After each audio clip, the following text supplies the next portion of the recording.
Elemer, seja muito bem-vindo. Vamos falar hoje de redes sociais, parte da ética, da advocacia. Sejam todos muito bem-vindos. O nosso convidado hoje é o Carlos Kaufmann, grande criminalista, presidente do Tribunal de Ética e Disciplina da OAB São Paulo. O Kaufmann já entrou aqui, olha, inclusive. Deixa eu ver se eu chamo ele aqui direto. Vamos lá.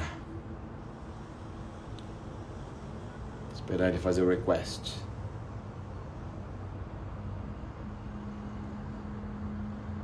Muito bem, aqui. Eu tenho dois pedidos aqui. Deixa eu aceitar o Carlos Kaufmann. Muito bom, vamos lá. Muito bem, Kaufmann. Acabei de aceitar. Em breve está se conectando conosco aqui. Olá, Renato, Kaufmann, tudo bem? tudo bem, Renato? Como é que você está? Tudo bom? Que prazer tê-lo aqui nesse bate-papo. Prazer Seja é muito todo meu. bem-vindo. Muito obrigado, Renato. Muito obrigado. Esse é o lado positivo da quarentena. A gente Então, vai desenvolvendo novas habilidades, se aproximando dos amigos. Eu comecei com uma brincadeirinha de fazer um live. Aí é, fiz uma, fiz outra, a gente vai mudando. Tem jogador de futebol, tem psicólogo, tem padre, tem pastor, tem advogados importantes como você, o criminalista, fiz com o Nelson Williams também, e a gente vai indo. E o pessoal está pedindo, então a gente está fazendo esses lives. Então a não, gente até Renato. brinca, né? Se não der certo a advocacia mais para frente, a gente vira aqui liveiro, vamos chamar Tá. assim. Renato, você está fazendo um trabalho fantástico. Eu tenho acompanhado algumas lives, né? Mais de advogados, mas eu tenho visto aí que você consegue fazer e dar uma assistência para todos que estão em casa agora, de uma maneira geral, né? Trazendo assuntos diversos, não só da advocacia, que é assunto específico que nós vamos tratar hoje, muito mais voltado para um público específico, mas assuntos de maneira geral que ajudam as pessoas. Viu uma manifestação que você postou hoje, né, de uma pessoa de fora do estado de São Paulo agradecendo a sua intervenção. Ou seja, parabéns pelo trabalho fantástico que você está fazendo, ajudando todo mundo nesse período difícil que nós estamos passando aqui, Renato. Parabéns, viu? Então, eu agradeço e conto com todos vocês, porque nós estamos juntos, né? Literalmente é o hashtag estamos juntos. E É eu isso aí. peço ajuda para você agora é um compromisso que eu faço com você, para que você não me deixe fazer ou cometer nenhum deslize, hein? Exagerar, porque a gente às vezes empolga aqui, fala isso aqui, ó, aí você vai e puxa a orelha. Renato, ó, não pode fazer aquilo lá não, você falou demais, hein? Para com isso, né? Você não Então, comete eu esse deslize, conto, eu tranquilo. conto contigo. Deixa comigo. O que eu puder ajudar, você conta comigo. Você não comete esse deslize, mas você conta comigo. Obrigado, Kaufmann. Então, agora eu vou dando as boas-vindas aí aos nossos seguidores, participantes. Eu vou passar a palavra para você e já só fazendo um pequeno parênteses, nós temos uma coisa em comum e o legal das lives é que dá para a gente descontrair um pouquinho. Nós temos um sofrimento em comum, né? Verdade. Kaufmann? Um Grande, sofrimento em comum grande e que sofrimento. o Kaufmann vai contar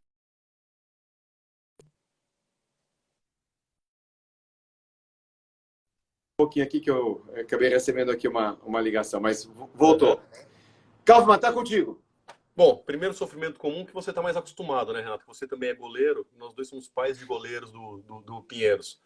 E eu tenho um filho que é atacante, que adora, foi atacante, adora fazer gol. Outro filho que está jogando de zagueiro, que é o mais novo. E o do meio resolveu ser goleiro.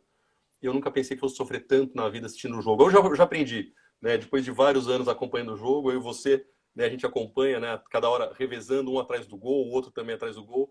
Já aprendemos a sofrer um pouco, mas não é fácil não, é difícil, viu? O começo era Olha, sofrido. Agora já olha, acostumou, né? e quer ver? E o meu começou jogando com 9, eu já tô há já 7 anos, né? Com menos ainda, com 7 anos já nessa brincadeira toda. E no É, começo é mais difícil, depois eles vão crescendo, né? Agora tá ficando é, mais fácil pra gente. é Mas verdade, né? no começo é duro, né? Porque Não, aquela história, o goleiro, se ninguém fala nada é porque ele foi bem. E isso. se ele comete um deslizinho, culpa do goleiro, né? É, Mas tem um mas... lado bom, a gente vai ficando cascudo, né? Mas, ó, tamo junto, E você conte já tem comigo. experiência. Grande goleiro, você tem essa experiência já, né? Eu jogo. O pessoal aqui que está na live, eu adoro futebol, jogo no gol até hoje, jogo já desde pequeno, jogo na linha também, na minha idade, hoje a gente acaba tendo uma vantagem de condicionamento físico, mas sempre joguei no gol, jogo no São Paulo, jogo no Pinheiros, então é um pouco mais fácil, como o Carlos falou mesmo, para para a gente que joga aguentar um pouquinho ou tolerar um pouquinho. Mas, tirando isso, o esporte ele é sempre muito importante. E a gente vai ter uma live em breve, não sei se essa semana ou na semana que vem, mas com um jogador do São Paulo, hein? É o Pablo. Não sei só se essa semana ou na semana que vem. Mas vamos voltar ao assunto. Agora eu vou deixar para o Carlos, para o Kaufmann falar um pouquinho do trabalho do fantástico trabalho que ele está fazendo e dos desafios que ele tem como presidente do Tribunal de Ética e Disciplina da OAB, especialmente nos dias atuais e no momento atual em que o digital, a exposição digital, os de redes sociais, vem com muita intensidade. Inclusive, aproveitando, Kaufmann, até uma notícia que saiu hoje, até tinha anotei aqui para a gente conversar também, e vou até dessa notícia fazer duas, mas só no parênteses aqui para a gente não esquecer, eu estou pedindo para a Roberta anotar para lembrar também. Saiu no Valor hoje uma notificação, se não me engano, ou uma carta da OAB, salvo engano meu, para uma consultoria, porque em tese essa consultoria estaria aí oferecendo serviços jurídicos. E o segundo ponto para a gente discutir aqui, que foi numa outra live me perguntaram, aqueles aplicativos, né, de demandas contra empresas aéreas, que a OAB está, inclusive, combatendo para a gente bater um papo. Fecho o parênteses, agora eu prometo, paro de falar. A palavra é toda sua, Carlos Kaufmann. Imagina, obrigado, Renato. Né? Na verdade, são vários assuntos aí que a gente tem que tratar e, repentinamente, diante dessa pandemia e dessa crise que estamos vivendo, os advogados em casa, e nós tivemos aí um grande acesso, um grande aumento, na verdade, de propaganda, não só publicidade, mas propaganda pelos meios sociais, pelas mídias sociais. E isso causa um problema, e vem causando um problema, não só para a Ordem dos Advogados do Brasil. Na verdade, Renato, eu faço parte aí de um colégio de presidentes, nós nos reunimos constantemente, todos os presidentes dos tribunais de ética do Brasil inteiro, né? E nessa época falamos por WhatsApp, por todos os meios, ou até pelo Zoom, que ficou comum. E o grande problema é essa propaganda indevida. Por quê? Porque isso acaba causando um malefício para a grande maioria dos advogados que procuram se pautar na ética. Então, o que nós decidimos? Primeira função do Tribunal de Ética e Disciplina da Ordem dos Advogados do Brasil, especialmente começamos aqui por São Paulo fazendo isso.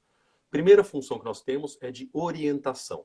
A grande maioria dos advogados que acabam extrapolando os limites éticos numa publicidade ou numa propaganda, eles não têm o conhecimento específico. Então, primeiro pedido que eu faço para quem vai fazer uma publicidade, quer fazer uma propaganda, alguma coisa do gênero, é olhar com detalhe, não só o Código de Ética e Disciplina, que prevê lá pelo artigo 34, 35, alguma coisa adiante, aí 36, ele prevê aí como funciona a publicidade, mas também que olhe com atenção ao provimento 94 de 2000 do Conselho Federal. Por que isso?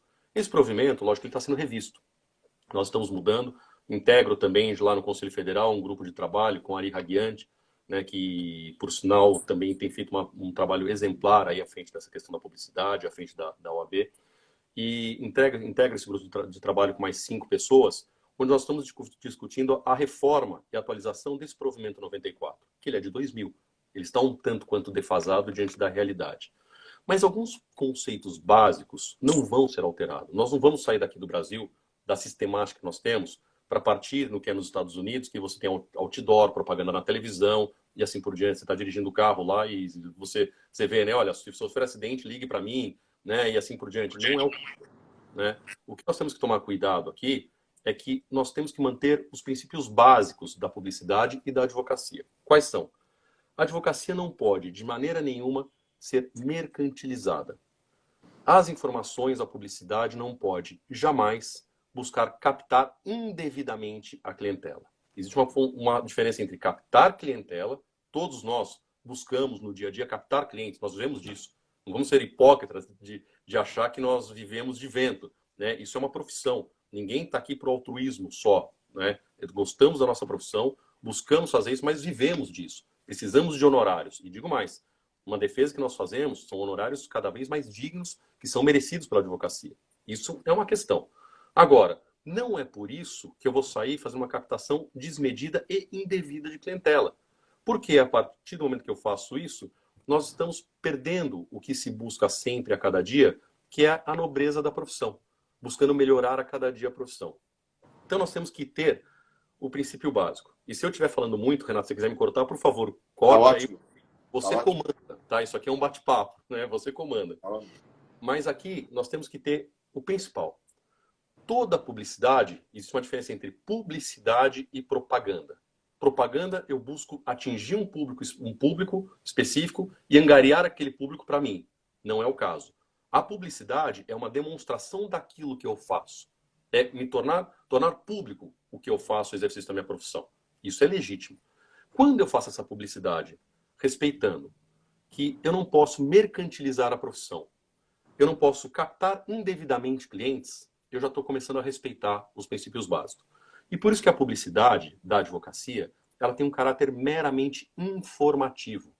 Eu não posso ter um caráter chamativo. Eu não posso, de maneira nenhuma, buscar aí, dizer, por exemplo, discutir demandas que eu tenho sucesso. Olha, consegui um habeas corpus X, não sei o quê, consegui soltar agora, nessa época de pandemia, estou soltando presos, estou conseguindo resultados positivos. Não. Eu posso, por exemplo, fazer uma publicidade, um informativo, dizendo o seguinte, olha, diante dessa época de pandemia, é importante que se atente aos casos assim, assim, assim, as questões técnicas desse jeito, e orientar o que está acontecendo. Mas não dizer, poxa, fizemos habeas corpus, conseguimos um resultado específico, ou na área tributária, que é comum agora, está acontecendo demais. Estamos conseguindo aí reduzir tributos, ou estamos conseguindo cancelar aluguéis. Não, isso não é publicidade, isso é propaganda e captação indevida de clientela. A publicidade é informar quais são os critérios legais, por que você pode reduzir um tributo ou não. E assim você está, na verdade, dando uma informação. E essa informação, ela pode até captar um cliente? Pode, de maneira legítima e não ilegítima. Então, você tocou em dois assuntos importantes.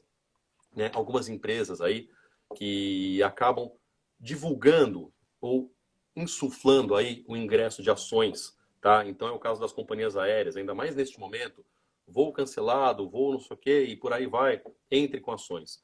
Existe uma demanda muito grande, e eu participei dessa discussão lá no Conselho Federal, né, acabamos levando para lá, porque isso estava em São Paulo inicialmente, acerca contra essas empresas que acabam instigando se entrar com a ação. Primeiro que as empresas não são escritórios de advocacia. Então nós não temos este poder de fiscalização em termos éticos, mas nós buscamos aqui justamente avaliar como que funciona nessas situações o exercício legal da profissão. Porque o advogado que se usa de um agenciador, um captador, ou que presta serviço para esse tipo de empresa, seja por comissão, seja por salário, advogando para as pessoas que essa empresa acaba captando, ele está prestando concurso a terceiros para exercício legal da profissão. Então a OAB, né, o Conselho Federal, entrou com uma ação para que essas empresas, e conseguiu eliminar, para que essas empresas se abstenham de fazer esse tipo de captação, esse tipo de propaganda. Porque não são empresas legítimas, elas não podem advogar, não podem dar consultoria jurídica, não podem dar assessoria jurídica, não podem prestar qualquer informação em termos jurídicos. Isso é exclusivo de advogado. E se o advogado faz alguma coisa em conjunto, ele está captando indevidamente a clientela, mais do que isso. Ele está insuflando, ele está fazendo com que a população entre com ações indevidas. E a advocacia não serve para isso. Então, uma coisa que não se pode falar, entre com ações para reduzir aluguel, entre com ações para baixar imposto, porque isso é indevido. Isso, na verdade, é proibido em termos de código de ética e disciplina, em termos de provimento. Então, nós temos, paralelamente aí com a OAB, com o Tribunal de Ética, temos a Comissão de Fiscalização da Advocacia. Por sinal, o Conselho Federal está investindo muito nessa questão de fiscalização para evitar esse tipo de conduta. Um exemplo recente agora, 3 advogados norte-americanos, antes da pandemia, vieram para o Brasil e eles marcaram um evento num hotel onde eles iriam fazer uma explanação sobre como resolver questões imobiliárias nos Estados Unidos e assim por diante. É uma captação de clientes no Brasil. Não tem dúvida nenhuma. Um evento num hotel, voltado, aberto ao público. O que nós fizemos? Uma ação muito rápida do Tribunal de Ética e Disciplina, junto com a Comissão de Fiscalização, notificamos os advogados para que eles se abstivessem de fazer esse evento. Por 2 motivos. Primeiro, que eles não são advogados no Brasil. Eles não podem dar qualquer tipo de consultoria no Brasil. Tá? A consultoria jurídica é ato privativo de advogado. Então, se eles não são inscritos no Brasil, eles não podem dar consultoria. Insistir em dar a consultoria seria exercício legal da profissão e nos obrigaria a chamar a polícia para lavrar um flagrante por essa contravenção. De outro lado, se fossem escritórios estrangeiros inscritos aqui, justamente como consultor em direito estrangeiro, eles não poderiam fazer esse evento aberto ao público porque isso é captação indevida de clientela. A OAB exerce fiscalização tanto com os advogados estrangeiros inscritos no Brasil, regulamentados como consultores de direitos estrangeiros, como nas sociedades que fazem isso, o que é permitido. Não é permitido advogar no Brasil. E nesse sentido, obviamente que ele está proibido de captar indevidamente clientela. E deu certo, conversei com os advogados, falei, olha, vocês querem fazer um evento para advogados brasileiros? Fazemos. Vamos fazer voltado para o público-alvo, para o público específico, não aberto ao público. A OAB se interessaria demais em fazer esse evento para que advogados brasileiros tomassem conhecimento como a coisa funciona. Então, o que nós fizemos? Estamos orientando.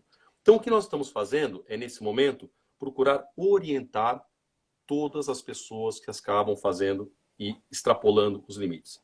Disponibilizamos, se você me permite aqui, Renato, vou até passar, disponibilizamos um e-mail específico, que é o etica.ted.gp@obsp.org.br. Tá? Eu vou até conferir se é isso mesmo. Eu sou péssimo para as questões eletrônicas e péssimo para e-mail também. Mas é isso mesmo. etica.ted.gp@obsp.org.br. GP, tem um GP depois do arroba, né? Não, antes. Então, de novo. Ética.ted.gp Vou repetir, ética.ted.gp@obsp.org.br. Esse e-mail, ele é destinado para receber toda e qualquer informação acerca de publicidade ou propaganda considerada indevida. Então, nós estamos todos os presidentes das 26 turmas divididas pelo Estado. Esse e-mail ele é recebido, ele é distribuído para uma das turmas e discutimos hoje, estamos numa reunião também por Zoom nesse sentido. Primeira função, orientar. Entrar em contato com o advogado e notificá-lo para dizer o seguinte, você está passando dos limites, você não está observando o provimento, não está observando os termos do Código de Ética, então pare com isso. Garanto para você, a maioria para com isso. Agora, se houver, tem aqueles que querem continuar, que querem prosseguir, aí nós vamos instaurar um procedimento ético disciplinar por 2 motivos. Por não respeitar os termos, as questões éticas com relação à publicidade e propaganda, e segundo motivo, deixar de atender notificação expedida por um órgão oficial. Então nós estamos atuando desta forma diante das propagandas indevidas. Kaufmann, muito obrigado pela explicação. E temos aqui muitas perguntas. Aliás, muitos elogios. Você tem muitos fãs aqui participando dessa live. Eu cooptei os amigos. O pessoal gosta muito de você. Parabéns. Estou cooptando os amigos. Inclusive, mandaram algumas perguntas até antes da nossa live, que eu vou endereçar aqui para você. Algumas até a gente já sabe, mas é bom para o pessoal saber. Uma delas, o Tribunal de Ética, ele recebe consulta, entre aspas? Recebe consulta. A primeira turma do Tribunal de Ética é chamada turma deontológica. Ela tem a função específica de todas as consultas, de responder todas as consultas. O que ela não responde são consultas em casos concretos, onde eu quero decidir uma situação concreta minha, até porque já existem casos de pessoas processadas disciplinarmente por uma turma, acabam fazendo uma consulta ao Tribunal de Ética, logicamente para tentar resolver a situação ou não. Então ele é um órgão consultivo. A primeira turma tem grandes advogados, bons advogados, presidida pelo Guilherme Maluf, e constantemente aí responde todas as perguntas, todas as consultas formuladas em termos abstratos. Então seria, por exemplo, o seguinte: eu tenho um projeto, estou pensando em fazer alguma coisa, sei lá, numa plataforma digital. Isso não aconteceu. Então, em tese, ainda vai acontecer, seria de atribuição do TED. Ele responderia isso? Responderia. Lógico que, na verdade, é o seguinte, tem que tomar um pouco de cuidado. Alguns entendem que isso aí já seria uma situação concreta, o projeto que eu tenho. Mas eu acho que, neste sentido, o projeto ele deve ser avaliado, deve ser discutido. Tá? Então, é o seguinte, quais são as possibilidades? A OAB de São Paulo, tá, já tem uma discussão aí se é permitido publicidade em mídia social, em redes, em links patrocinados ou não. Então, já tem essa discussão, este avanço. Inclusive, a OAB de São Paulo, né, ela é um pouco mais progressista neste ponto. Ela permite algumas coisas que outros tribunais de ética não permitem. Né? Então, ela está avançando. Mas se você vê uma consulta, né, olha, tendo em vista que o provimento diz isso, o provimento diz aquilo, não sei o quê, e, na verdade, essa situação aqui, ela é enquadrada, não é? O que é possível fazer? Vai responder, vai acabar respondendo. Eu até lembro agora de uma situação que eu participei indiretamente. Existia uma plataforma, talvez uns 10 anos atrás, chamada Second Life. Era uma plataforma virtual, essa era virtual mesmo, meio digital, mas virtual. E aí, eu interpretando o provimento 94, eu cheguei à conclusão e o Second Life, o que ele permitia? Você poderia ter uma espécie de avatar, ser você mesmo em um outro mundo virtual. Então você poderia ter, em tese, a estrutura física do teu escritório nesse mundo virtual. Não poderia atender, não poderia responder perguntas, consultas, etc., que é um outro ponto que eu quero endereçar com você aqui nas redes sociais também, porque a gente recebe muita coisa. E aí tem aquele outro ponto que você falou dos honorários, né? E sem falar daquela questão, enfim, do nosso trabalho, estudo em si. Mas eu lembro lá do Second Life. Então, o que eu fiz? Eu peguei o 94 e fiz exatamente o que o 94 permitia. Então, tinha o nome do escritório, tinha o número da OAB, tinha o telefone e tinha os contatos e algumas informações dos profissionais. E esse assunto foi para o TED, e o TED disse, o que não pode ser feito é o atendimento nesse mundo virtual, né? Mas você pode usar esta plataforma para seguir o que permite o 94. Naquela época era bem mais restrito, agora está um pouquinho mais amplo. E até aproveitando já o 94, você pode hoje usar não só o site, né, uma homepage. Você pode hoje ter uma página no Facebook, ter um perfil no Facebook do escritório, você pode ter no LinkedIn e você pode ter também no Instagram. E já que existem esses perfis, é muito comum, né, você deve receber, eu recebo bastante também, muitas perguntas. Né? Olha, você pode me responder isso? É diferente de me indicar uma bibliografia, etc. Vem um caso, uma consulta mesmo. E aí, o que eu costumo fazer, até perguntando a você se é o procedimento correto? Eu peço um contato, eu encaminho, peço para que aquele pedido seja encaminhado por e-mail, então saio do mundo informal, vamos dizer assim. Quando chega por e-mail, eu retorno e digo, olha, para o seu caso, nós precisamos marcar uma consulta, os honorários custam tanto. Uhum. E daí você já imagina, né? 90% param por ali e não dão sequência. É como se telefonasse, né? Só que ele mandou o pedido para lá.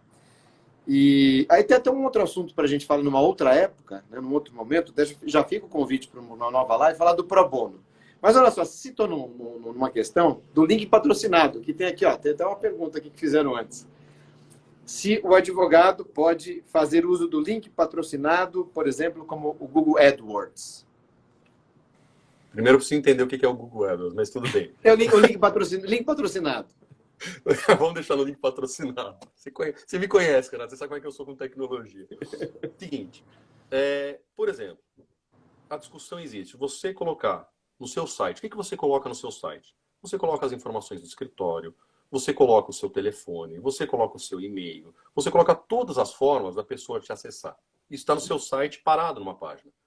Quem vai atrás de você no seu site está querendo te localizar, quer conversar com você, tá certo? Então, isso está à disposição, ele te procurou. Na sua rede social, no seu Instagram, por exemplo, quem está aqui no seu Instagram é porque te segue, que está interessado em ouvir o que você fala, porque acha você uma referência e, portanto, quer saber o que você fala, por qualquer motivo que seja. Então, na verdade, você está mandando para um público que quer te seguir. Se eu não quiser te seguir, se eu não quiser saber o que você está falando, eu simplesmente deixo de te seguir. Da mesma forma, Facebook, ou seja, são redes sociais, mídias sociais que eu entendo fechadas. Tá? Se eu falar alguma besteira tecnológica, você, por favor, me corrija. Mas são fechadas ao público restrito. Por mais que você tenha o Instagram aberto, só no mesmo seu Instagram aberto, é só quem quer te seguir que vai te seguir. Não vai para todo mundo. Então é diferente quando eu estou no Instagram e aparece lá uma mensagem patrocinada. Viagem, não sei o quê, como passar com um desconto de tanto. Eu não pedi para seguir aquele autor daquela mensagem, aquela agência de turismo, mas ela está fazendo um patrocínio, uma propaganda, e acaba também entrando onde não foi requisitado. Eu não pedi para ver. Então existe uma diferença. Você fazer a demonstração daquilo que você quer, ou seja, seu site, seu telefone, sua mensagem, tudo, sem ser patrocinado, eu acho que não é captação de clientela, nem indevida. Então, assim, eu tô aqui, as pessoas que me seguem podem me achar, vão me achar pelo Google, vão achar meu telefone. Se a pessoa quer, ela vai me achar. Isso aqui é um facilitador para achar onde tem minha especialidade, o que eu faço, o que eu deixo de fazer. A partir do momento que, nesse formato, eu passo dos limites, não pela forma, ou seja, estou dando minhas informações dentro do meu Instagram, mas pelo conteúdo. Faço defesa específica, consigo resultados, cobro X, cobro Y, cobro Z, é outra história. Se a pessoa liga para você, achou seu telefone e liga para você por qualquer meio e quer saber um problema, quer discutir uma consulta, quer saber o valor, é diferente. Anunciar valor pelo Instagram, por qualquer mídia social, isso é proibido. Então, assim, até separando o provimento 94, deixa eu pegar aqui, né, para quem tiver paciência, né, mas o provimento 94, o parágrafo artigo 4º, ele é muito claro, que não é permitido ao advogado, entre outras questões, divulgação de valores dos serviços, gratuidade ou forma de pagamento. Ele não pode divulgar isso pela internet por qualquer meio, nem para a rede fechada, nem para a rede aberta. Não é permitido ao advogado a oferta de serviço em relação a casos concretos, ou qualquer convocação para postulação de interesse em vias judiciais ou administrativas. Outras coisas. Não é permitido ao advogado informações sobre dimensões, qualidades ou estrutura do escritório. Então, qualquer informação, ainda nessas mídias fechadas, ela tem que ser sóbria, tem que ser correta, tem que buscar o caráter informativo. Eu peguei recentemente, aí, não é do estado de São Paulo, é de outro estado, mas um advogado que fez um filme profissional, onde aparece ele entrando em casa, saindo com o carro dele, sai com o carro, um carro XYZ, né, acelerando, de óculos escuros, bacana o negócio. Sai, daí para no presídio, atende um telefone, atendemos um flagrante, vamos no lugar certo, não sei o quê. Ou seja, isso foge completamente do contexto de uma publicidade da advocacia. É diferente você ter lá a sua página que você tem na internet anunciada no Instagram. Não tem problema nenhum. Eu não vejo problema nenhum com isso. Né? Você citou, inclusive, fez uma semelhança, um paralelo com a publicidade americana. E que é comum, a gente pega a estrada, tem um outdoor, está escrito lá, Aggressive Lawyers, né? Call 1-800, e está lá, né? E você vai, é bem diferente. Eu acho que a gente tem que preservar mesmo e manter a sobriedade e, na medida do possível, a seriedade. E o que você colocou é a diferença da atitude passiva para a ativa, né? Quando você quer passar daquele pontinho, daquele detalhe. Tem uma pergunta do Alex Chad aqui. No caso dos advogados estrangeiros, como está o tratamento das empresas de auditoria e consultoria Big Five que oferecem planejamento societário, tributário, familiar, etc.? Mais ou menos aquilo que a gente conversou. Grande Chad, tudo bem com você? Grande amigo nosso. Estou falando, os amigos vêm prestigiar, viu? É assim que funciona, para mim, do meu lado. Grande Chad. Chad, o negócio é o seguinte, escritório estrangeiro no Brasil só pode atuar, de advocacia, só pode atuar como especialista em direito estrangeiro. Isso é um assunto que vem desde... Poxa, já faz tempo que está desse jeito. E eu sei bem, eu trabalhei porque eu fui relator do acordo, quando eu era conselheiro da outra oportunidade, eu fui relator do acordo aqui em São Paulo, que estabeleceu os limites aqui na Câmara Recursal do advogado estrangeiro. O acordo foi referendado pelo Conselho Federal depois. Mas o advogado estrangeiro, ele só pode atuar como consultor em direito estrangeiro do país dele. Ele não pode fazer nenhuma outra coisa no Brasil a não ser este tipo de consultoria. Fora isso, ele está extrapolando esses limites, tá certo? E outra coisa, assessoria jurídica, consultoria e orientação jurídica, ela é restrita aos advogados. Então, se o advogado estrangeiro, ele também é advogado no Brasil, então, alguém lá dos Estados Unidos, ele é advogado dos Estados Unidos, ele vem para o Brasil, faz equivalência de curso, fez equivalência, prestou exame de ordem, ele é advogado no Brasil também, ele advoga de maneira plena, não tem problema nenhum. Agora, a partir do momento que essas empresas, essas consultorias estrangeiras entram para captar clientes travestidos de outra forma de consultoria tributária e assim por diante, mas dando orientação jurídica, eu acho que isso está errado. Eu acho que eles não podem fazer isso, tá certo? Tem que ter um escritório brasileiro, advogado brasileiro, talvez contratado por essa empresa de assessoria, que faça o serviço com absoluta independência dentro do Brasil. Eles podem até contratar o serviço para que alguém no Brasil faça esse serviço, mas eles não podem, eles, assumir essa gestão. Tem mais uma consideração aqui do Guilherme, para que a gente oriente os advogados que estão assistindo para consultarem o ementário do TED1, que tem um material riquíssimo lá. Muito obrigado. Tem um comentário do Cristiano aqui, do Navarro também. Tem resposta sobre divulgação de dados em palestra, Dr. Maluf. Tem o Cristiano aqui falando o seguinte, olha, sobre links patrocinados, vivemos numa nova época. Não se trata de divulgar casos concretos ou valores, não é isso. A informação pode ser sóbria, mas gerando conteúdo. Tem algo, patrocinar conteúdo? Eu acho até que você já respondeu essa questão aqui, né, das informações limitadas para o provimento 94. Tem mais alguma coisa aqui. O Navarro falando, o TED do DF respondeu consulta em 2019 vedando links patrocinados. Eu acho que eu vi, eu não tenho certeza também do que eu vou falar, mas eu acho que eu vi uma flexibilidade no link patrocinado com relação às informações, novamente, previstas no 94, nada além disso. Alguma coisa Isso. nova, e não lembro qual foi o TED também. Então, o que acontece, Renato, é o seguinte. Como nós estamos revendo o provimento no 94 de 2000, alguns tribunais de ética deontológicos admitem o patrocínio, outros não.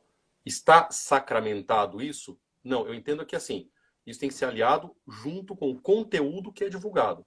O simples fato de patrocinar por si só é um problema? Tem que avaliar o caso concreto. Aí nós temos que entrar em casos concretos e não na questão aberta. Ó, tem mais coisa, olha, tem muita participação, tá muito legal. O Átila, já vi muitos advogados comentando em publicações de páginas de grande visibilidade como de humor, incentivando o público daquela página a ir ao seu perfil, ver o seu trabalho. Como combater essa prática? Da mesma forma que nós estamos combatendo. O advogado que faz isso, nós precisamos primeiro ser noticiados do que está acontecendo. Né? Nós não temos acesso a tudo que está acontecendo. Quando alguém tiver conhecimento disso, por favor, mande no e-mail que eu passei para vocês, né? Que é o etica.ted.gp@oabsp.org.br. Mande isso que nós vamos tomar providências. Em que sentido? Primeiro, pare de fazer isso. Você não pode, advogado, fazer isso em qualquer link de humor, o que quer que seja. Por sinal, advogados fazendo humor em link de humor, já começa a sair da questão profissional, da propaganda indevida e passa para outras questões que é manter conduta compatível com a seriedade da profissão e assim por diante. Mas temos que ter a notícia. Recebendo a notícia, iremos atuar. Iremos primeiro orientar, como eu disse, e depois notificar para que não faça mais. Muito bom. Chegando ao final aqui, agora que eu combinei até as 13h30, que o papo está muito legal, mas olha só, Camila, o que o doutor acha de grandes bancas de advocacia no país que oferecem honorários aos advogados correspondentes em valores inferiores à tabela da OAB? Há algumas medidas em andamento para punir, eu não sei se é a tua área, mas fica a consideração. Então, uma coisa que nós precisamos fazer, o que é o mais difícil, é convencer os advogados a não aceitar receber honorários abaixo da tabela. Tá? Começa neste ponto. Infelizmente, os advogados, e principalmente advogados correspondentes, acabam aceitando qualquer valor. Isso não pode. Você, na verdade, receber honorários abaixo do valor mínimo acaba sendo uma infração disciplinar, uma infração ética. Então, o que nós temos que fazer é isso. E, obviamente, que na outra ponta, nós temos que pedir e orientar os escritórios a não fazer esse tipo de coisa, os grandes escritórios. Temos que manter um padrão mínimo da advocacia. A valorização de um lado, a valorização do advogado que está na ponta, que é o correspondente, também a valorização do grande escritório que usa desse correspondente. Então, a valorização da advocacia é boa para todos. E a desvalorização da advocacia é ruim para todos nós. Porque, na verdade, muitas vezes o cliente ele pressiona, e daí o grande escritório pressiona lá na ponta, e o advogado lá da ponta, sem condições, aceita esse valor, e o serviço acaba sendo feito de uma maneira que não é a esperada. Então, nós temos que valorizar a advocacia. E os grandes escritórios podem contribuir com isso como? Repassando para o cliente o custo e cobrindo bem o correspondente. Eu acho que assim, quanto mais eu posso pagar pelo correspondente e o cliente paga isso, melhor para todo mundo. Né? Você tem mais 5 minutos? Tem o tempo que você quiser, Renato. Porque ó, tem muitas perguntas legais aqui. Ó. O Cristiano Sobral falando, imagina agora, pós-Covid-19, como os advogados vão prospectar e já emendando, é importante contextualizar o momento, né? Olha só do D. Vanderlei, 31, qual o approach, olha, isso aqui é bom demais, qual o approach para matérias interdisciplinares? Por exemplo, compliance. Se eu sou economista e ofereço compliance, posso fazer propaganda. E se for advogado? Não. Os dois casos são consultoria. E, coincidentemente, eu também fiz economia. E, às vezes, acontece realmente essa dúvida. Mas olha que pergunta legal, Kaufmann. Bom, vou começar por essa. Primeira coisa. O advogado, a advocacia, a publicidade da advocacia, ela é regulamentada. Então, do mesmo jeito que nós temos uma liberdade, desde a época de Getúlio Vargas, que foi criada a OAB passou a existir para disciplinar a própria classe. Tá? Então, nós temos que disciplinar a própria classe. Nessa disciplina, nós não podemos, os advogados não podem oferecer os serviços atrelados a qualquer outro serviço. O serviço de advocacia é único, exclusivo, e pode ser oferecido na publicidade, o serviço, ou seja, a divulgação exclusiva da advocacia. Se a consultoria não é jurídica, é uma consultoria de compliance, por exemplo, que ela é abrangente, não pode ser oferecida junto com a advocacia. Então, oferecido este serviço de consultoria que é aberto e pode fazer propaganda, não trabalho com, não cuido de economista, não pode se oferecer serviço de advocacia também. Então, isso já é uma infração disciplinar que oferecer os dois serviços em conjunto de alguma forma, atrelando de alguma forma. Até porque, qual é o princípio da advocacia? Você está fazendo um compliance, não sei o quê, chega num determinado momento e fala assim, olha, precisamos de um advogado. Você pode até indicar um advogado, mas a escolha do advogado tem que ser do cliente. Ele vai ter que falar, não, mas eu prefiro não usar o seu advogado da sua consultoria. Eu quero usar o advogado que eu conheço, da minha confiança. A advocacia é uma profissão de confiança, tá certo? E daí entrando no outro assunto. Como prospectar depois de época de Covid e de pandemia? Como prospectamos a vida inteira? De maneira correta, de maneira legítima, de maneira que não atrapalhe a profissão. Nós temos aí, logicamente, uma ansiedade grande desses jovens advogados que estão usando as mídias sociais e, com razão, estão buscando prospectar. Para esses, eu tenho que dar um recado que talvez não seja o que eles querem ouvir, mas é a verdade, o Renato sabe muito bem disso. A advocacia é uma profissão de paciência. Você só consegue se consolidar na profissão depois de vários anos de exercício legítimo de advocacia. É uma profissão de confiança. Você transmite confiança ao longo do exercício da advocacia. E as indicações, as mais sólidas, não são essas que vêm pela internet ou que vem gente consultando. O Renato mesmo falou, de todos que ligam, 90% acabam saindo. Mas uma indicação segura. Se eu indicar um cliente para falar com o Renato, eu tenho certeza que ele vai acabar ficando. Ele vai discutir os honorários, vai se estabelecer nos honorários, mas vai acabar ficando. Se o Renato indicar um cliente para mim, que é um cliente dele, ele vai acabar ficando. Por quê? Porque ele confia no Renato, se é uma indicação do Renato, é uma indicação segura. Então a advocacia, ela se desenvolve com o tempo. E como que nós temos que fazer isso? Trabalhando com seriedade, conquistando os clientes. O boca a boca, de cliente para cliente, é a maior propaganda que nós temos. Um cliente muito bem atendido, com a questão solucionada, ele traz outros clientes. Um cliente mal atendido, sem informação, sem retorno, sem o que acontece, certamente ele vai indicar outro advogado, procurar outro advogado e vai indicar você. Então, calma, paciência, vamos trabalhando dignamente, cuidando da advocacia, valorizando a advocacia, que os clientes com o tempo acabam chegando. Kaufmann, fantástica a sua colocação da paciência. Eu tento muitas vezes colocar isso no escritório que eu trabalho, dizendo, olha, primeiro, vamos fazer um trabalho da melhor forma possível, de forma ética e correta. Enfrentaremos concorrência desleal? Enfrentaremos, mas muita confiança, muita força, muita resiliência, usando essa palavra. E demora. Eu tive um cliente que entrou sábado no escritório, depois de 10 anos, né, de uma palestra que eu fiz nos Estados Unidos. 10 anos. Eu sei que não é fácil, 10 anos é bastante tempo, mas tem que ter paciência. E você faz uma coisa bem feita ali, depois acolá, etc. As coisas vão se fechando e depois vem o reconhecimento. Mas tem que ter paciência mesmo, não tem jeito. E nessa paciência e nessas suas considerações muito adequadas e pacientes também objetivas, é que o M. Felberg está falando assim, Renato, por favor, transmita os cumprimentos ao TED, ao quarto TED, e ao presidente Kaufmann. Proteger a ética é proteger não só a advocacia, mas a própria cidadania.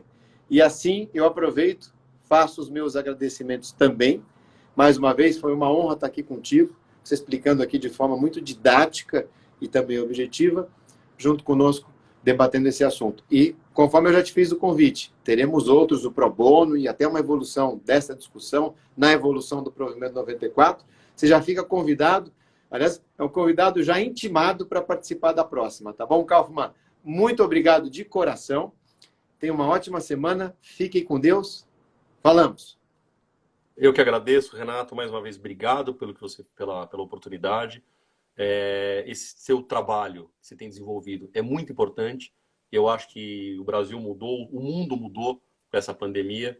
E isso é algo que você vai ter que continuar fazendo, mesmo depois de pandemia, mesmo depois dessa época, você vai ter que arrumar um tempo para continuar fazendo essas lives aí e trazendo informações fundamentais para todos. Muito obrigado, Renato. São grandes amigos que participam. Aí, Maurício Felberg, que mandou uma mensagem também. Como eu falei, eu trago o meu público para poder me ajudar, né, para fingir que a coisa funciona direitinho. Mas obrigado de novo, Renato. Foi um prazer estar aqui. Foi muito legal.